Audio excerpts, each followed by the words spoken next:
My YouTube family, welcome back to new blog. Hope करती हूँ हमेशा की तरह आप सभी बहुत अच्छे होंगे। भगवान शिव की कृपा से हम सभी बहुत अच्छे हैं। तो फ्रेंड्स, पिछले ब्लॉग को जहाँ से एंड किया था मैं इस ब्लॉग को वहीं से स्टार्ट कर रही हूँ। तैयार हो गई थी और उसके बाद अब मैं यहाँ पे करने लगी हूँ पूजा।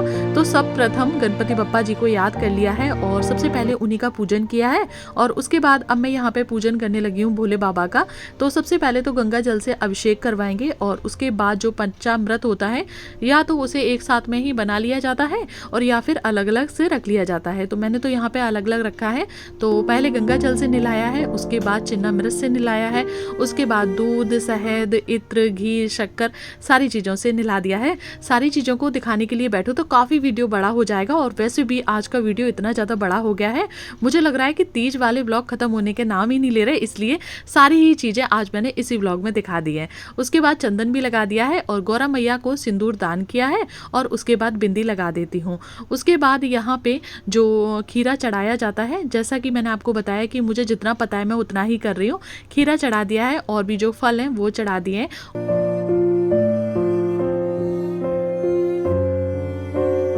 उसके बाद साड़ी और 16 श्रृंगार अपनी प्यारी गौरा मैया को चढ़ा देंगे और गौरा मैया सभी के सुहाग को ऐसे ही अखंड रखें जैसे कि उनका सुहाग अजर और अमर है। माँ गौरा से, शंकर भगवान से बस यही एक प्रार्थना है आज के दिन जितनी भी मेरी प्यारी प्यारी माताओं बहनों ने इस हरतालिका तीज व्रत को धारण किया है उन सभी का सौभाग्य अखंड रहे, सभी सौभाग्यवती रहें और हर साल इसी तरीके से इस व्रत को बहुत ही श्रद्धा और लगन के साथ करती रहें।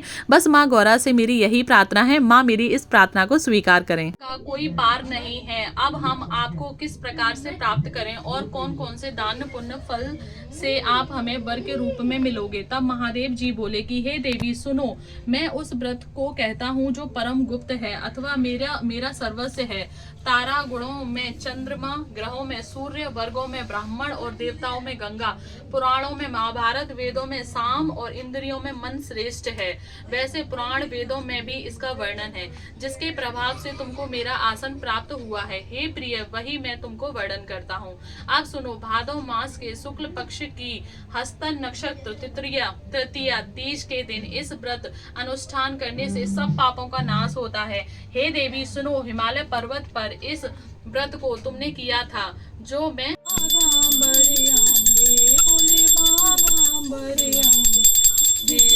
आगे का जो भी पूजा पाठ रह गया था उस सारी पूजा पाठ को कर लिया है। कहीं पर भी आप लोगों को कुछ भी कमी नजर आ रही हो तो प्लीज कमेंट करके जरूर से बताना। मैंने कई बार आप लोगों को बताया है कि इस व्रत को मैं दूसरी बार कर रही हूँ, ज्यादा कुछ इस व्रत के बारे में नहीं पता। पूजा हमारी हो चुकी है और अब एक पूजा होगी रात के 12 बजे और फिर होगी सुबह 4 बजे। तो बस यहाँ पे जिस तरीके से मुझे पता था, जितना यूट्यूब से पता चला, जितना आप लोगों ने कमेंट किया, उतना पूजा कर दिए बाबा भोलेनाथ की। तो इस तरीके से मंडप सजाया था। केले के पत्ते नहीं मिले थे तो इसलिए अशोक के पत्ते ही लगा दिए हैं और बस सिंदूर दान कर दिया है और अब माता जी से सिंदूर लेंगे हम कल सुबह। तो बस इस तरीके से पूजा हुई है। अगर इस पूजा में कुछ कमी रह गई हो तो प्लीज़ आप लोग कमेंट्स करके बता देना, तो नेक्स्ट टाइम मैं उस कमी को सुधार लूँगी। क्योंकि मैंने आपको बताया कि हमारे यहाँ कोई रहता नहीं, मैंने नया ही स्टार्ट किया है। तो प्लीज़ आप लोग कमेंट करके ज़रूर से बताना। तो बस नीचे भी दीपक रख दिया है, लड्डू गोपाल, राधा कृष्ण सरकार, और ऊपर यहाँ पर ही मंडप सजा लिया था। यहाँ पर भाई बर्तन धुल रहा है और मैं बोतल धुलूंगा और फिर बोतल रखूंगा। ट्यूटी मम्मा का तीता व्रत है ना, इसलिए भाई और मैं मम्मा की मदद कर रहे हैं। इसलिए ट्यूटी क्या बोलते हैं, इसलिए ट्यूटी मम्मा तो वो हो, मम्मा ने सुबह से पानी नहीं पिया है इसलिए वो थक गई है। इसलिए भाई और मैं मदद कर रहे हैं। आप क्या मदद कर रहे हैं? मैं अभी ना पानी की बोतल रखूंगा। हैं? कहाँ पे रखोगे? फ्रिज में। मतलब भर के पानी की बोतल? हाँ, पानी की बोतल सारी भर के रखो और ना कपड़े शायद पीछे पड़े, उन्हें तो पड़े रहने दो, थोड़े से गीले ही होंगे। तो दोस्तों, अपनी पूजा करने के बाद बस मैं तो लेट ही गई थी क्योंकि बहुत ज़्यादा ही थकान होने लगी थी। बस कपड़े चेंज किए थे और लेट गई थी। उसके बाद बच्चों ने ही काम किए, जो भी काम रह रहे थे वो। तो बस ये है, नेक्स्ट मॉर्निंग सुबह हो गई है और बच्चों को सबसे पहले स्कूल भेजना है। आप लोग घड़ी में देख सकते हैं 6 बजने को जा रहा है। जगी तो मैं 5 बजे ही थी, लेकिन 1 घंटा लग गया था झाड़ू पोंछा करने में और उसके बाद और भी जो काम थे उन सारे कामों को निपटाया। तो बस फटाफट से लग गई हूँ अपने काम में और अभी मैंने नहाया नहीं है। सबसे पहले मैंने बेसन के आटे को लगा के रख दिया है और साइड में ही आलू चढ़ा दिए हैं बॉयल होने के लिए। और यहाँ पे सादा आटा को भी लगा के रख देती हूँ क्योंकि मुझे आज एक कन्या को भी खिलाना है। इतना बड़ा व्रत रखा है तो एक कन्या को तो खिलाना जरूरी ही है।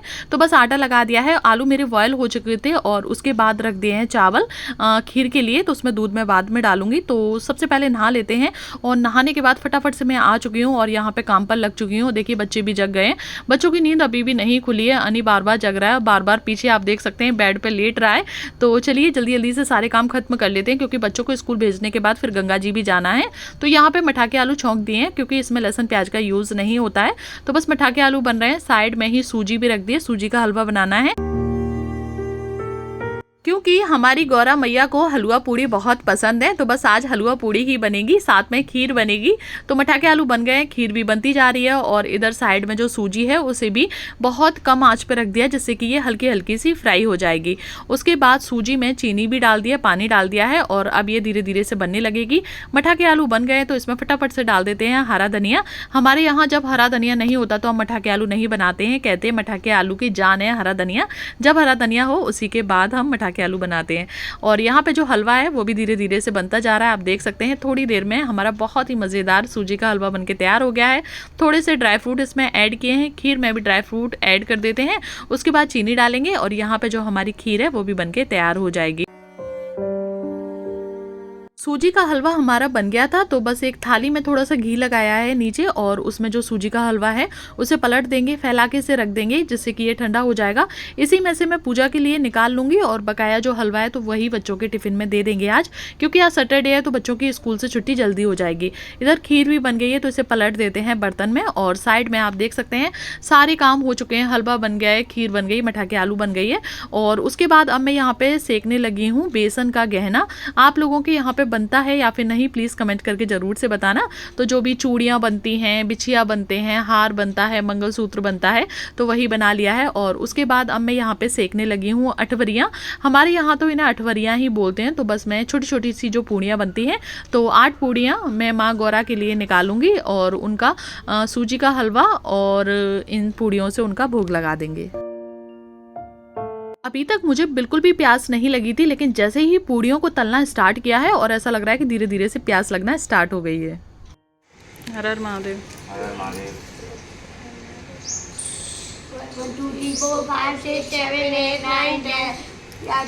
मैंने भी 10 दी है। अच्छे से जाओ।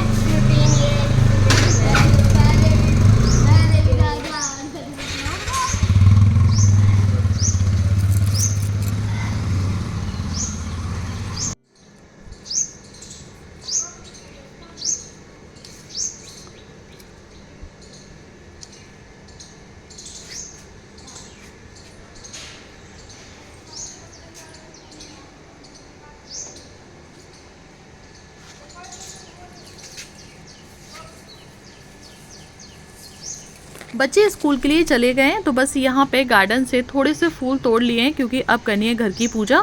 घर की पूजा करने के बाद फिर जाएंगे गंगा जी बाबा भोलेनाथ को विसर्जन करने के लिए गौरा मैया को।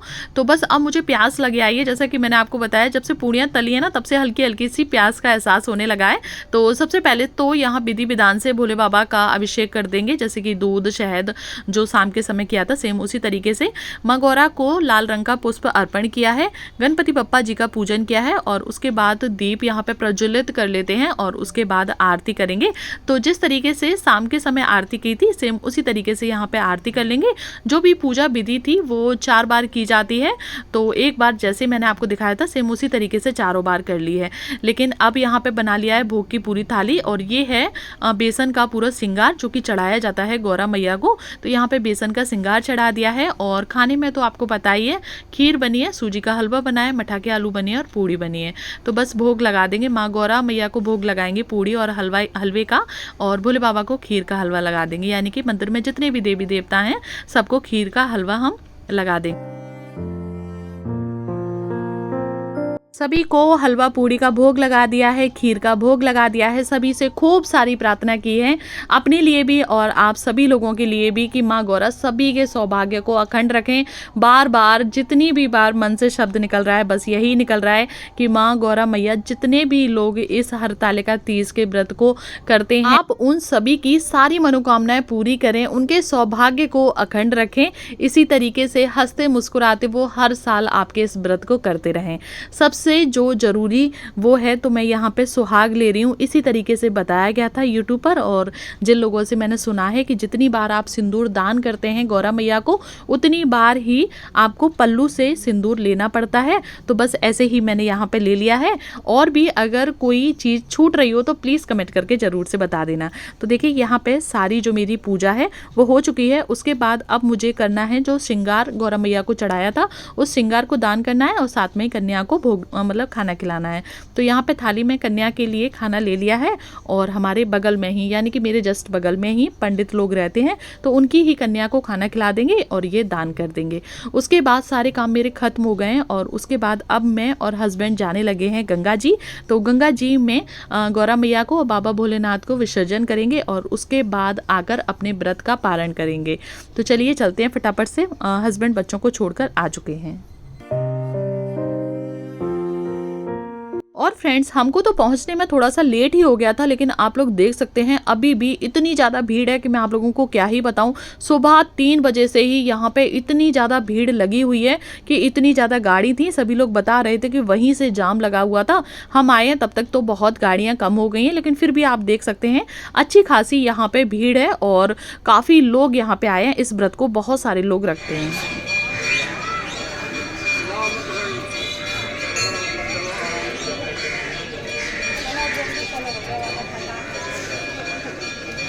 उस साइड में बहुत ज़्यादा भीड़ थी, तो हम दूसरी साइड में आ गए हैं, और यहाँ पे सुकून से मैं अपनी पूजा कर लूँगी। तो सबसे पहले अच्छे से दोबारा से गंगा जी के घाट पर बैठकर खूब सारी प्रार्थना की है, खूब अच्छे से निहारा है अपनी गौरा मैया को और साथ में ही भोले बाबा को। और उसके बाद दोबारा से मैंने यहाँ पे एक बार फिर से सुहाग ले लिया है गौरा मैया से, और यहाँ पे अब मैं इनका विसर्जन करने लगी हूँ। तो मेरे यहाँ पे तो गंगा जी पास में है, तो 2 बार से मैं यहीं पे विसर्जन करने आती हूँ। आगे भविष्य में जाके पता चलेगा कि कभी मैं अपनी ससुराल चली गई तो फिर देखेंगे कि क्या होता है। फिलहाल मैं तो कानपुर में है, तो जब तक मैं कानपुर में हूँ तब तक तो गंगा मैया में ही विसर्जन होगा, आगे भगवान जाने।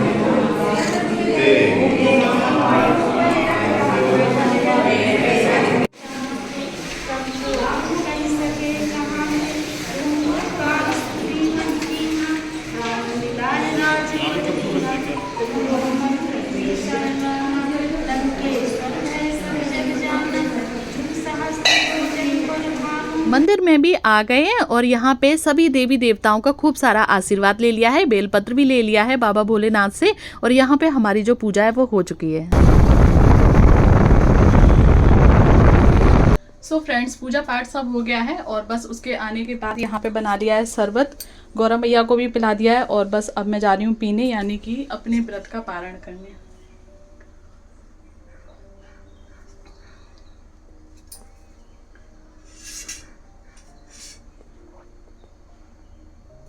ऐसा लग रहा है जैसे गले में कुछ अटक रहा हो।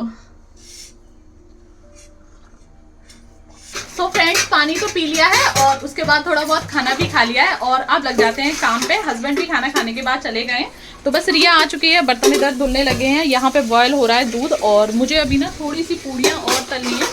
तो बस सबसे पहले रूम को साफ करेंगे। आप देख सकते हैं फ्रीज पे क्या हालत हो रही है, और इस चौकी को तो मैं आज नहीं उठाऊंगी, कल उठाऊंगी, तो इसको ऐसे ही छोड़ देते हैं। और इस वाले रूम की भी हालत आप लोग देख सकते हैं। यहाँ पे जो कल साड़ी वाड़ी पहनी हुई थी सब ऐसे ही चेयर पे पड़ी हुई है, बच्चे टॉवल वगैरह भी ऐसे ही डाल के गए हैं। तो पहले इस सारे काम को ख़त्म करेंगे, और उसके बाद सबसे पहले ना मैं अपनी साड़ी चेंज कर लेती हूँ, क्योंकि साड़ी में तो काम नहीं होगा, और कपड़े भी बहुत सारे धुलने के लिए पड़े हैं। तो कपड़े तो मैं आज नहीं धुलूँगी, कल धुलूँगी। और ना सबसे पहले तो साड़ी को चेंज कर लेते हैं।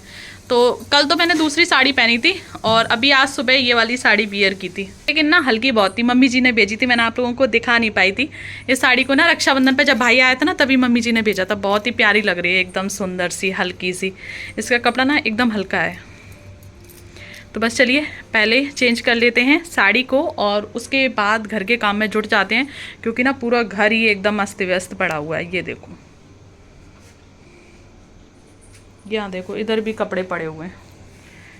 तो चलिए पहले कपड़े चेंज करते हैं। तो बस चूड़ा वूड़ा तो अभी पहन के रखेंगे, ये तो नहीं बढ़ाएंगे अभी, और बस साड़ी को चेंज कर देते हैं और फिर देखते हैं कि आगे क्या करना है। तो दोस्तों पानी पी लिया था, थोड़ा बहुत कुछ खा भी लिया था, उसके बाद कपड़े चेंज कर लिए हैं और अब मैं और रिया लग गए हैं अपने काम में। तो ठीक है, फिर ये ब्लॉग बहुत ज़्यादा ही बड़ा हो रहा है। अगर आप लोगों को जरा भी पसंद आ गया हो मेरा ब्लॉग तो प्लीज़ एक लाइक ज़रूर से कर देना। तो ठीक है, फिर मिलती हूँ आप लोगों से इससे आगे के ब्लॉग में, यानी कि नेक्स्ट वीडियो में। तब तक के लिए bye bye, take care all of you.